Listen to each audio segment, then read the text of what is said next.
Opener के लिए जाना जाता है। एक बहुत प्यारा ओपनर कवि, कोई भी नया कुछ करने की जरूरत नहीं है, वही जो पुराना है वही पढ़ना, और क्रम भी मत बदलना उसका। मैं तो पार्थ नवीन से कहता हूं कि पार्थ जब धनुष उठा लेता है तो निशाना सही लगता है। हमारे दो बड़े कवि अग्रज, मेरे तो चाचा जी लगते हैं दोनों, आदरणीय विनीत चौहान जी और विष्णु सक्सेना जी, आपको प्रणाम करता हूं। आपने मुझे मस्त कहा। मैं विनीत जी से मेरी हमेशा एक शिकायत रहती है, वो सबको कवि कहते हैं और मुझे मस्त आदमी कहते हैं, तो मुझे थोड़ा सा ये लगता है कि वो मुझे कवि नहीं मानते। वो उनकी मस्ती है, चाचा भतीजे का संवाद है। चाचा भतीजा हम वो वाले नहीं हैं जो यूपी वाले हैं, क्या बात है। हम असली चाचा भतीजा हैं। और मंच पे विराजित सभी कवियों को प्रणाम। अजातशत्रु जी का विशेष आभार कि उन्होंने ये मौका दिया कि हम आप लोगों से जुड़ सकें एक्चुअली और वर्चुअली। दूसरा, मुझे आप सब से ये उम्मीद थी कि आप फटके की जगह डायरेक्ट मास्क पहनाएंगे सम्मान में, क्योंकि यही चल रहा है अभी। और अजातशत्रु जी ने यह भी कह दिया कि कुछ भी नया करने की ज़रूरत नहीं है। ऐसा लगा कि जिससे कॉन्फिडेंस बढ़ जाएगा उससे। पर मैं हाँ पर मैं नहीं, अगर वही पुराना पढ़ देंगे तो इनको यही लगेगा ना कि इसने कुछ लिखा ही नहीं होगा नया। तो बस मैं आपसे जुड़ रहा हूँ, शुरुआत करता हूँ। करंट मुद्दे हैं, एक दो मुद्दे उन पे बात करेंगे। राजनीतिक दुशाले अपने उतार करके बैठिएगा, हालांकि पहन के भी बैठा तो कोई बात नहीं, चलेगा। आप तो सुनिए बस आराम से। मैं एक पैरोडी से शुरुआत करता हूँ। स्वागत। कोशिश करके देख ले, कोशिश करके देख ले, ममता मफलर और हजारे, कीमत नहीं कम होगी, दिख जाएंगे दिन में तारे। 100 रुपये के 1 लीटर को सलाम, 100 रुपये के 1 लीटर को सलाम, पेट्रोल तेरी बढ़ती उम्र को सलाम, सलाम पेट्रोल तेरी बढ़ती उम्र को सलाम। दुनिया को सबसे पहले जिसने तेल दिया, दुनिया के सबसे पहले डीलर को सलाम। पैरों से चलने वाली साइकिल का शुक्रिया, पैरों से चलने वाली साइकिल का शुक्रिया, अनफॉर्चुनेट हुई फॉर्चूनर को सलाम, पेट्रोल तेरी बड़ी। अच्छा, वो फॉर्चूनर आप वाली नहीं है, वो आप वाली है। आप वाली? अच्छा, आप वाली नहीं, वो आप वाली जो गुम गई थी।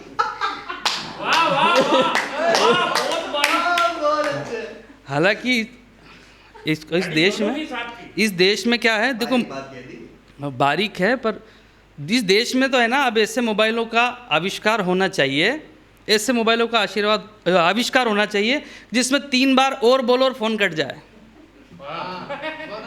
और बोलो और 3 बार में फ़ोन कट जाए। अच्छा, प्रधानमंत्री जी के बारे में मैं क्या कहूँ, हमारे देश के ऐसे प्रधानमंत्री वो किसी से भी बातचीत कर सकते हैं, किसी से भी कर सकते हैं। किसी प्रधानमंत्री की और किसी राष्ट्रपति की हिम्मत नहीं है कि कोरोना से बात कर ले। उन्होंने कोरोना से भी बात करी। पहली बात कोरोना ने कही। अच्छा, उनकी एक आदत ये भी है कि अगर उनसे कोई एक बात बोले तो वो उसको 2 बात सुनाते हैं। अब वो कोरोना ने एक बात कही, उन्होंने 2 बात सुनाई, आप आनंद लीजिएगा। कोरोना क्या कह रहा है, ही मैं तो चाइना से आ रहा था, ही मैं तो चाइना से आ रहा था और फैलता ही जा रहा था, चाइना से आ रहा था, फैलता ही जा रहा था, सबको डरा रहा था। मेरी वैक्सीन बनी अब मैं क्या करूं, मेरी वैक्सीन बनी अब मैं क्या करूं। अब प्रधानमंत्री जी जवाब दे रहे हैं। आदरणीय गुलाब चंद कटारिया जी मुझे सुन रहे हैं, मैं आपको प्रणाम करता हूं, सीपी जोशी जी को प्रणाम करता हूं। अब प्रधानमंत्री जी जवाब देते हैं कि तू तो दुनिया में जा रहा था और मुझसे अधिक जा रहा था, दुनिया में जा रहा था, मुझसे अधिक जा रहा था, लाइमलाइट पा रहा था, तुझे वैक्सीन ना दूं तो और क्या करूं, तुझे वैक्सीन ना दूं तो और क्या करूं। ये दुनिया को बंद कराया, सबको घरों में बिठाया, कुछ को तो तूने खाया, कुछ को है हमने बचाया। लोग आजकल सारे काम करते हैं, लोग सारे आजकल ध्यान रखते हैं, सैनिटाइज पहले स्नान करते हैं। तू तो दूरी बढ़ा रहा था और मास्क पहना रहा था, मास्क पहना रहा था, हाथ धुला रहा था, दूरी बढ़ा रहा था, तुझे वैक्सीन ना दूं तो और क्या करूं, तुझे वैक्सीन ना दूं तो और क्या करूं, तुझे वैक्सीन ना दूं तो और क्या करूं। इस रात ख्यालात सुन होगी बरसात, उसी जज्बात में नहाता चला जाऊंगा।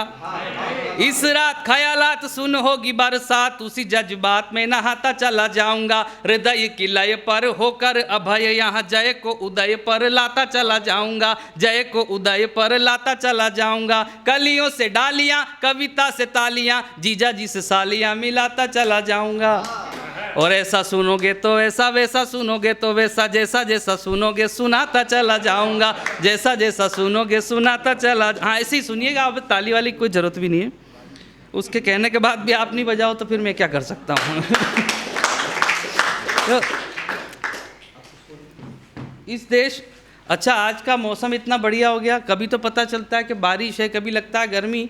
मैं 4 पंक्तियाँ भगवान को और समर्पित करना चाहता हूँ कि भगवान गर्मी को थोड़ा और तेज करो ताकि मजे लेने नैनीताल चला जाऊं मैं। आज दूसरी बार हो गया ये कि भगवान गर्मी को थोड़ा और तेज करो ताकि मजे लेने नैनीताल चला जाऊं मैं। ताल तलैया में जल भरा रहे लबालब ताकि जल क्रीड़ा को भोपाल चला जाऊं मैं। एक्सीडेंट भी करो तो एम्बुलेंस से ही करो, एक्सीडेंट भी करो तो एम्बुलेंस से ही करो ताकि उसमें ही अस्पताल चला जाऊं मैं।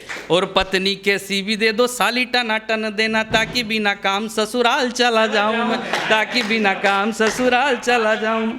अच्छा हाँ, इस देश में है ना ये जवान नहीं बिगड़ रहे, बुजुर्ग ज़्यादा बिगड़ रहे हैं। हाँ एक सर्वे हुआ था आजाद भैया, एक सर्वे हुआ 1-1.5 साल पहले, जयपुर से एक सर्वे किया गया राजस्थान के बुजुर्गों का। उसमें ये बोला गया कि वो सरकार की तरफ से अयोध्या भेजा जा रहा था कि आप अयोध्या दर्शन करके आओ, कौन कहाँ जाना चाहता है। तो उसमें 1000 लोगों में से 765 लोगों ने कहा कि हमें तो अयोध्या नहीं जाना, गोवा जाना है। और बुजुर्गों ने कहा, तो जब बुजुर्गों ने कहा तो मैं आपको सुनाता हूँ कि बुजुर्गों ने क्या कहा कि अयोध्या का टिकट अगर मुझे देवोगे तो माया मंत्र पढ़ के मारीच बन जाऊंगा। अयोध्या का टिकट अगर मुझे देवोगे तो माया मंत्र पढ़ के मारीच बन जाऊंगा। ज्ञान के विधान की महानता बखान मत, ज्ञान के विधान की महानता बखान मत, अनजान दोनों आंखें मीच बन जाऊंगा, अनजान दोनों आंखें मीच बन जाऊंगा। सरयू में नहाने की बात मत कहो मुझे, सरयू में नहाने की बात मत कहो मुझे, लोट लोट मिट्टी में गलीच बन जाऊंगा। और गोवा जाकर के गोरी गोरी छोरियों के बीच, बीच पर जाकर के नीचे बन जाऊंगा, बीच पर जाकर। मतलब इस देश के हालात बड़े कमाल है, मतलब और बाबाओं का तो कोई तोड़ ही नहीं है हमारे देश में। इतने कमाल कमाल के बाबा, निर्मल बाबा, कृपा का दरबार, भुट्टे खाओ, चटनी खाओ, गोलगप्पे खाओ। आसाराम जी की बात मैं बिल्कुल नहीं कर रहा हूँ, वो आइटम बिल्कुल अलग है। और उनके बाद वाला एक और आया था, राम रहीम। अच्छा इनके नामों के चक्कर में मैं नाम ही याद रखना भूल गया, मैं इनके नाम ही भूल गया। मैं तो 1.5 साल में करते भी क्या। और मैं 4 पंक्तियाँ पढ़ता हूँ, आनंद लो आप। कि अभावों में जीवन को कैसे बढ़ाया जाता है यार पुत्र सूत्र ये कलाम जी से सीखिए। अभावों में जीवन को कैसे बढ़ाया जाता है यार पुत्र सूत्र ये कलाम जी से सीखिए। पतिव्रत सीता माँ से, भाईचारा लखन से, शील मर्यादा श्री राम जी से सीखिए। प्रेम का हो क्षेत्र या हो कुरुक्षेत्र का मैदान, प्रेम का हो क्षेत्र या हो कुरुक्षेत्र का मैदान, नीति गिरधारी घनश्याम जी से सीखिए। और बुढ़ापे में कामदेव की उपासना का तप जोधपुर जाके आसाराम जी से सीखिए। चलता वही है देखो। तो जो वो जोधपुर जेल में उनके साथ एक आतंकवादी भी टुंडा। अब आसाराम और टुंडा आमने सामने मिले जेल में, तो आसाराम ने पूछा टुंडा से, बोले आप कैसे जेल में? बोले कुछ नहीं, मैं बम फोड़ा करता था इसलिए बम के चक्कर में। बोले आप? बोले मैं फुलझड़ी के चक्कर में। और वो टुंडा तो हर जगह बम रखता था 8 साल पहले। अब तो मोदी जी के आने के बाद तो बम नहीं फूटते। ये भी बड़ी उपलब्धि है मोदी जी के आने के बाद से कि एक भी बार बम नहीं फूटा। लेकिन जब बम फूटते थे तो इनसे पूछा कि आप बम कैसे फोड़ते हो ये इतनी जगह बार बार जाके? बोले इसमें प्रोसेस होता है, एक प्रोसेस होता है इसमें। एक पहला आदमी जाता है साइकिल पे बम लगाता है, दूसरा आदमी तो उस सब जगह फोड़ते हैं, अहमदाबाद में, बेंगलोर में। तो मैंने पूछा भाई आओ कभी हमारे उदयपुर में भी फोड़ो। तो बोले उदयपुर में नहीं फोड़ सकते। क्यों? बोले प्रोसेस है। सबसे पहला प्रोसेस तो ये कि एक आदमी जाएगा पहले साइकिल लगाएगा, दूसरा उसमें जाके बम लगाता है, तीसरा उसको फोड़ता है। तो मैंने कहा दिक्कत क्या है? बोले हम जितनी बार साइकिल खड़ी करी साइकिल ही चोरी हो जाती है। तो इतना इंटेलिजेंट, सबसे खूबसूरत शहर है उदयपुर, विश्व का सबसे खूबसूरत शहर है उदयपुर। यहाँ पर आने का दिल करता है सभी का। इसीलिए विष्णु जी ने भी कहा कि उनको बड़ा प्रेम है यहाँ पर।